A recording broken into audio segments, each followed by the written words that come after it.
ఉత్తరప్రదేశ్లోని ప్రయాగ్రాజ్లో కుంభమేళాకు ఘనంగా ఏర్పాట్లు జరుగుతున్నాయి.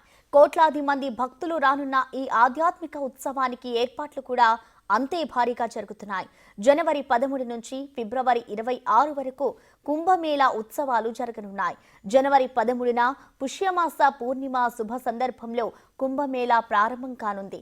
కుంభమేళాకు వెళ్లే భక్తులకు నిపుణులు కొన్ని కీలక సూచనలు చేస్తున్నారు. తప్పనిసరిగా వైద్య పరీక్షలు చేయించుకొని వెళితే మంచిదని చెప్తున్నారు. అదేవిధంగా ఆహార ఏర్పాట్లను కూడా సరైన రీతిలో చేసుకుని వెళితే మంచిదని సూచిస్తున్నారు.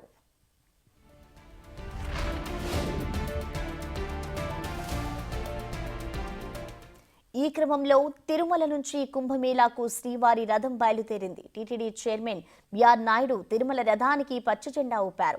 బయలుదేరడానికి ముందు రథానికి ప్రత్యేక పూజలు చేశారు.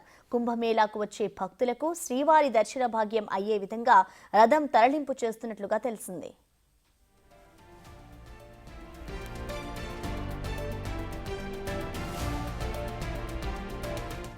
జనవరి 18 నుంచి జనవరి 26 వరకు, అదేవిధంగా ఫిబ్రవరి 3 నుంచి ఫిబ్రవరి 12 వరకు టీటీడీ శ్రీవారి కళ్యాణోత్సవాలను నిర్వహించనుంది.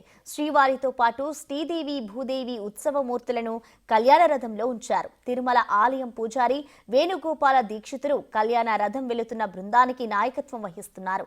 తిరుమల కళ్యాణ రథంతో పాటు మొత్తం 170 మంది స్టాఫ్ కుంభమేళాకు బయలుదేరారు.